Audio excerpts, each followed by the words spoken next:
साथियों नमस्कार। सभी लोग ठीक से हैं, अच्छी बात है। हिंदी में हम आप लोगों को इस समय हिंदी साहित्य का इतिहास पढ़ा रहे हैं, जिसके 3 या 4 भाग निकल चुके हैं। आप जो लोग चैनल पर पहली बार हैं वो इसी भाग के डिस्क्रिप्शन में देखिएगा, सभी भागों के लिंक हैं, आप उनमें क्लिक करके पिछले भाग पढ़ सकते हैं। तो आपको पूरा साहित्य और पढ़ ही ना ले, उसको लिख भी ले एक जगह तो अच्छा लगेगा। और पिछले भाग में हमने जैन साहित्य पे बात की थी। जैन साहित्य में जो भी रचनाएं हुई हैं वो श्रावकाचार, दर्शनचार, ये सब लिखाया था, देवसेन ने लिखा है। ये सब बातें पिछले भाग में मैंने की है। और हमने ये भी बताया था कि अब अगले भाग में हम रासो ग्रंथ पे चर्चा करेंगे। हेडिंग भी आप देख रहे हैं पढ़ी है, प्रमुख रासो ग्रंथ। तो हेडिंग डालो आप, प्रमुख रासो ग्रंथ। हेडिंग डालो, प्रमुख रासो ग्रंथ। देखिए ऐसे हम चाहे तो 1 घंटे 2 घंटे क्लास ले लें, क्योंकि ऑफलाइन जब रहते हैं तो सामने रहते हैं, बोरियत नहीं लगती है। लेकिन ये यूट्यूब पर ऑनलाइन छोटी छोटी क्लासें हो सकती हैं, और ये गद्य साहित्य का इतिहास भी इतना इंटरेस्टिंग नहीं है। तो छोटा छोटा आप थोड़ा जितना लिखा हो उतना लिख लो, फिर अगले वीडियो में आप इंतजार करो, धीरे धीरे पूरा कंप्लीट कर देंगे। और अभी तक जितना भी हमने पढ़ाया है, जब भी ऑफलाइन या ऑनलाइन, कभी मैंने इतना अच्छे से हिंदी साहित्य के इतिहास की चर्चा नहीं की है। तो पुराने लोग जो हमारे साथ जुड़े हैं और जो लोग नहीं भी जुड़े हैं, आप अपने साथियों को ये शेयर कर दीजिए कि हिंदी साहित्य का इतिहास एक बार पढ़ ले, केवल समझ लीजिए कैसा भी सवाल होगा हो जाएगा। लेखपाल का एग्जाम भी लगा, उसमें साहित्य से, हर पेपर में साहित्य से सवाल आते हैं। आप लोगों की फरमाइश भी थी, कई बार आपने कहा भी कि साहित्य का इतिहास पढ़ा, हिंदी का साहित्य पढ़ा दीजिए। तो हम प्रयास कर रहे हैं कि आपको डीप में अच्छे से जो मेन पॉइंट पूछे गए अभी तक वो हम जरूर लिखाएंगे। तो रासो ग्रंथ में पहला रासो ग्रंथ आपको लिखना है खुमाण रासो।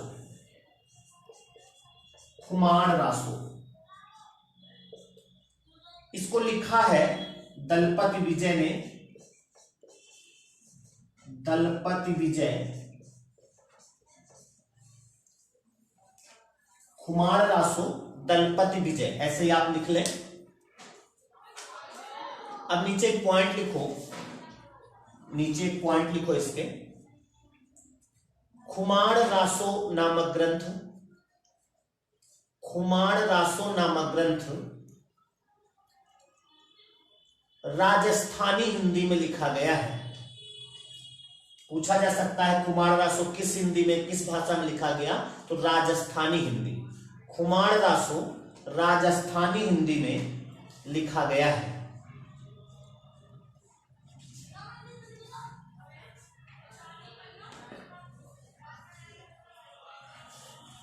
उसके बाद दूसरी हेडिंग आप डालें बीसल देव रासो। बीसल देव रासो, इसको किसने लिखा है आपने पढ़ा होगा, जीएस में भी पढ़ा है और हमने भी पहले जिक्र किया है आपसे। बीसल देव रासो किसने लिखा बताइए? अच्छा हाँ, कैसे बताएंगे? माध्यम है, आप कमेंट कर दीजिए, तुरंत कमेंट करिए पहले। नहीं हम बताएंगे नहीं अभी, पहले कमेंट करिए बीसल देव रासो किसने लिखा है। अगर नहीं आता तो यही कमेंट करिए, नहीं मालूम। वैसे ज्यादातर लोगों को आता है, पुराने लोग, जो भी लोग हमारे साथ जुड़े हैं सबको आता है। और सबको ये वीडियो शेयर जरूर कर दीजिएगा ताकि सबका फायदा हो जाए। और हो सके तो ये लिंक इसकी जो है अपने स्टेटस पर लगा दीजिए, तो आपके साथी जरूर देख लेंगे। एक बार थोड़ा सा साथ दीजिए। बीसल देव रासो, हमें उम्मीद है आपने कमेंट कर दिया होगा। नरपति नाल, नरपति नाल, बीसल देव रासो नरपति नाल ने लिखा है। यह जो बीसल देव रासो है ये एक विरह गीत काव्य है। पूछा जा सकता बीसल देव रासो कैसा काव्य है, ऑप्शन में अलग अलग ऑप्शन रहेंगे। तो एक ऑप्शन रहेगा विरह गीत काव्य, विरह गीत काव्य। अब चूंकि विरह गीत है तो इसका प्रमुख रस जो है श्रृंगार रस है। तो आप जानते हो श्रृंगार रस के दो भेद होते हैं, संयोग और वियोग। तो इसमें वियोग श्रृंगार के ज्यादातर छंद गीत हैं। तो आप इस पॉइंट को भी लिख लें। देखो यह एक मतलब बीसल देव रासो, यह एक विरह गीत काव्य है, यह एक विरह गीत काव्य है, यह एक विरह गीत काव्य है। अगली लाइन एक और लिख लो, बीसल देव रासो ग्रंथ का प्रमुख रस, बीसल देव रासो ग्रंथ का प्रमुख रस श्रृंगार रस है, श्रृंगार रस है, श्रृंगार रस है। श्रृंगार लिख लिया होगा आप लोगों ने, आदत नहीं सुधरेगी, एक बार जरूर आप चेक कर लें। श्रृंगार आप लोग हो सकता है ऐसे लिखे हो, ऐसे ऐसे नहीं लिखा, अच्छा तो फिर ऐसे लिखा होगा, ऐसे ऐसे भी नहीं लिखा, अच्छा लिखे हो। श्रृंगार जो शुद्ध है ऐसे लिखा जाता है, ऐसे श्रृंगार होता है, श्रृंगार। तो इसका जो प्रमुख ये शुद्ध है, ये वाला वर्तनी में भी आपसे पूछा जाता है। तो श्रृंगार जो है ऐसे लिखा जाता है, ऐसे लिखा आपने, अगर नहीं लिखा तो ऐसे आप लिख लीजिए, और आगे कभी आवे तो ऐसे ही लिखना शुरू कर दीजिए। इस तरह मत लिखिए, इस तरह मत लिखिए, क्योंकि जब हैबिट में आ जाएगा, आप लिखना शुरू कर देंगे सही सही, तो फिर आराम से वहां पेपर में आएगा तो जरूर सही हो जाएगा। तो इस तरह से दो रासो हो गए हैं, खुमार रासो और बीसल देव रासो। तीसरा लिखिए, तीसरा है हमीर रासो, हमीर रासो। किसने लिखा है? इसको लिखा है, आप कमेंट बार बार नहीं करवाएंगे, आप डिस्टर्ब होंगे। सारंग धर्म, सारंग धर्म, हमीर रासो सारंग धर्म। इसमें नीचे एक पॉइंट लिख लो, हमीर रासो नामक ग्रंथ की रचना, हमीर रासो नामक ग्रंथ की रचना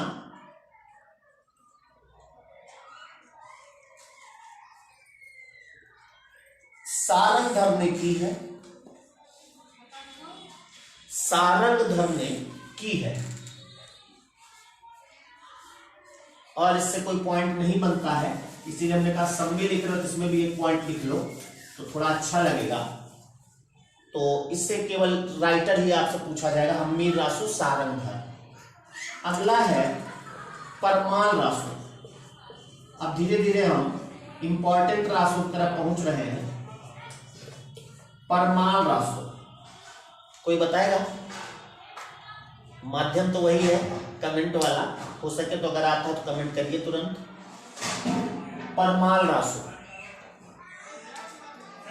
इसके राइटर जो हैं जगनिक है, जगनिक। परमाल रासो जगनिक। और जो परमाल रासो है इसका एक नाम और है आल्हा खंड, आल्हा खंड, इसको आल्हा खंड भी कहते हैं। हालांकि आल्हा आप लोगों को मालूम है, क्योंकि ज्यादातर हमारे जो सब्सक्राइबर जुड़े हैं वो रायबरेली क्षेत्र से ज्यादातर लोग हैं। तो रायबरेली यानी उत्तर प्रदेश में रायबरेली के अपने लालगंज की तरफ बैसवारा है ना, तो बैसवारा क्षेत्र में गाया जाता है, उस क्षेत्र में हम सब लोग भी आ जाते हैं, तो ज्यादातर ये उधर ही गाया जाता है। और इस आल्हा के एक आल्हा सम्राट जिनको हम लोग कहते हैं लल्लू वाजपेयी जी, जो आज इस दुनिया में नहीं है, वो बहुत अच्छा आल्हा गाते थे, काफी दूर दूर तक उन्होंने अपना नाम रोशन किया है। आल्हा खंड परमाल रासो था, जगनिक द्वारा लिखा गया, उसको आल्हा खंड कहा जाता है। इस आल्हा खंड में क्या है, दो वीर हैं आल्हा और उदल, उनकी लड़ाइयों का वीरता पूर्वक वर्णन किया गया है। और ये कहा गया है कि अगर कहीं पर आल्हा हो रहा है, इसमें वीर रस बहुत होता है, बहुत तलवारें चलती हैं, और कहीं पर आल्हा हो रहा है तो वहां पर कोई सो नहीं सकता, नींद आएगी नहीं। अगर मनुष्य है तो जानवर की बात नहीं करते, क्योंकि उसके अंदर अपने आप एक जोश आ जाता है इसको सुनने के बाद। तो इसको आलाखंड का जो प्रकाशन है वो 1865 में हुआ था, 1865 में फर्रुखाबाद से।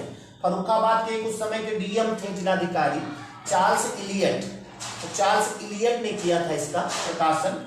और ये अंग्रेजी भाषा में इसका अनुवाद भी हुआ है, अंग्रेजी भाषा में इसका अनुवाद वाटरफील्ड ने किया है। तो इस तरह से वाटरफील्ड ने, तो इस तरह से बहुत सारे पॉइंट इससे बनते हैं।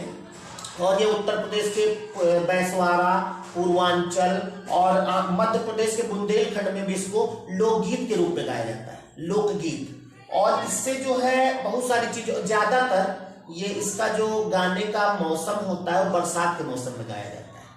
आप लोग ज्यादातर जानते हैं, सुने भी होंगे। इनकी 2-3 लाइनें, 1-2 लाइनें भी पूछी जाती हैं कि ये लाइन किस ग्रंथ की है, तो वो लाइन भी आपको लिखना है। पहले 2-3 पॉइंट जो हम बता रहे हैं इनको आप लिख लीजिए। सबसे पहला पॉइंट लिखिए, इससे परमाल रासो जगनिक लिखा है ना, अब लिखो परमाल रासो को, अगला पॉइंट लिखो, परमाल रासो को आल्हाखंड भी कहा जाता है। परमाल रासो को आल्हाखंड भी कहा जाता है।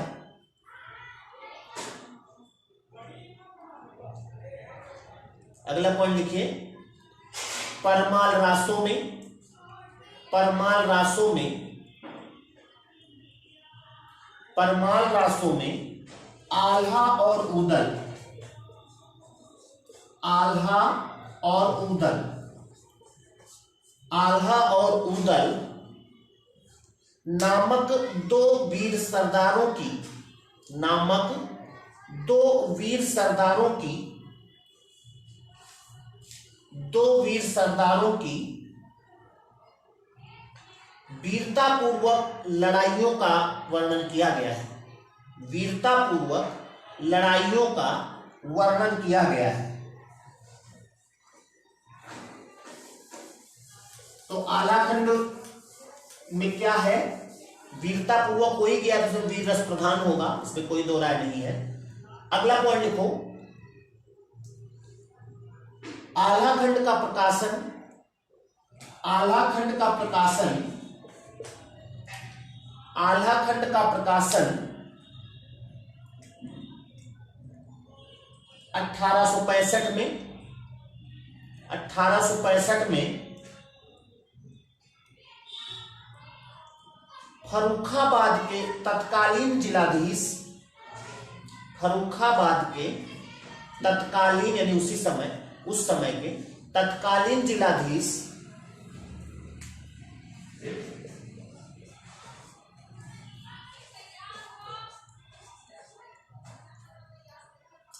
चार्ल्स इलियट ने किया था।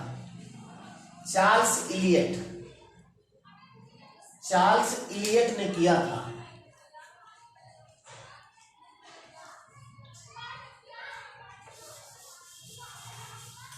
एक पॉइंट और लिखना है,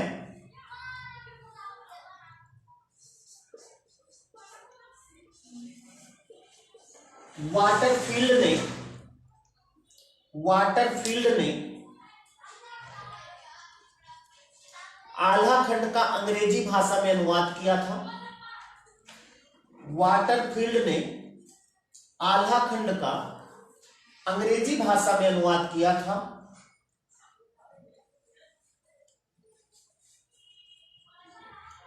हो गया? अच्छा, अगला पॉइंट एक और लिख लो, उत्तर प्रदेश के बैसवाड़ा, उत्तर प्रदेश के बैसवाड़ा, बैसवाड़ा कौमा पूर्वांचल, पूर्वांचल और मध्य प्रदेश के बुंदेलखंड, मध्य प्रदेश के बुंदेलखंड में, मध्य प्रदेश के बुंदेलखंड में आल्हाखंड, बुंदेलखंड में आल्हाखंड लोकगीत के रूप में गाया जाता है। लोकगीत के रूप में गाया जाता है। बैसवारा, रायबरेली वाले इसको अच्छे जानते होंगे। रायबरेली बैसवारा कहाँ है? लालगंज साइड में। बैसवारा पूर्वांचल और बुंदेलखंड के रूप में लोकगीत के रूप में गाया जाता है। परमाल रासो, इसको आलाखंड भी कहते हैं। और एक लाइन और लिख लो, विशेष तौर पर आल्हाखंड बरसात के मौसम में गाया जाता है। बरसात के मौसम में गाया जाता है।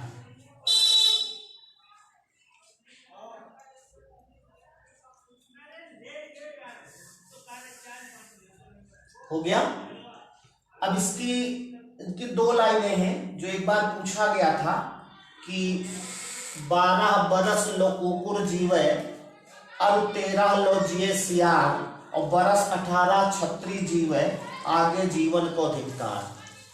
ये लाइन किस ग्रंथ की है? ये लाइन किस ग्रंथ की है? गाया जाता है, आप जानते हो, 12 बरस लो कुकुर जीवे और 13 लो जिये सियार। इस तरह गाया जाता है, 12 बरस लो कुकुर जीवे और 13 लो जिये सियार, बरस 18 क्षत्रिय जीवे आगे जीवन को धिक्कार। इस तरह से कुछ गाया जाता है। जहन में था, हमने सुना दिया। तो इस लाइन को लिख ले आप, हम नहीं लिखेंगे, आप लिखेंगे। बोल रहे हैं, 12 बरस लो कुकर, कुकुर जानते कुत्ता, लिख दे। 12 बरस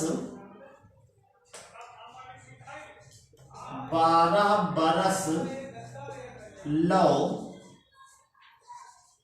कुकुर जीवे, 12 बरस लो कुकुर जीवे, कॉमा लगा के आगे आप लिखें, हम नीचे लिख रहे हैं। अब 13 लो जिये सियार,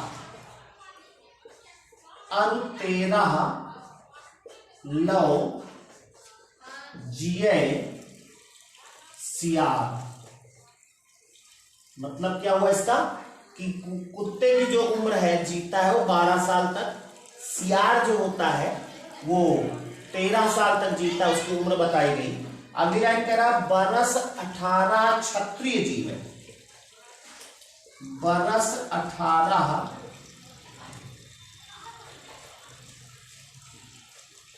क्षत्रिय जीव है।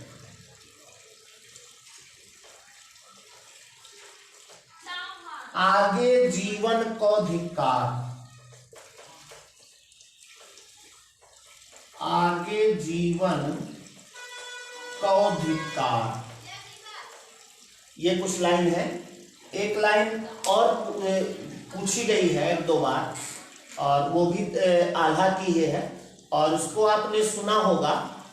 जो लोग, आप लोग जानते हो उत्तर प्रदेश का लोक नृत्य क्या है? नौटंकी।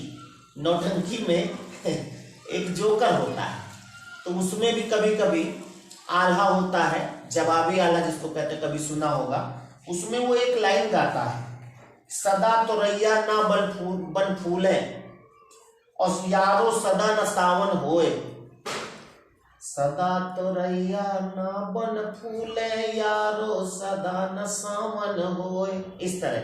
और स्वर्ग मड़ैया सब काबू को यारो सदा न जीवे कोई, ये लाइन है। इसको हम बोलेंगे, केवल लिखेंगे नहीं। लिख लो इसको भी, सदा तोरैया, तोरई जानते हो, एक सब्जी होती है ना, सदा तोरैया ना बन फूले, सदा तोरैया ना बन फूले,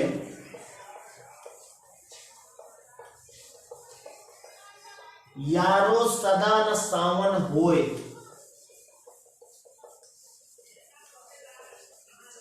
यारो सदा न सावन होए। अगली लाइन, स्वर्ग मड़ैया सब काहू को, सबके लिए स्वर्ग बना है। स्वर्ग मड़ैया का मतलब स्वर्ग जो है वो सबके लिए है। यारो सदा न जीवे को, यानी यहाँ कोई सदैव के लिए नहीं आया है। स्वर्ग मड़ैया सब काहू को, यानी सबके लिए है, यारो सदा न जीवे कोय।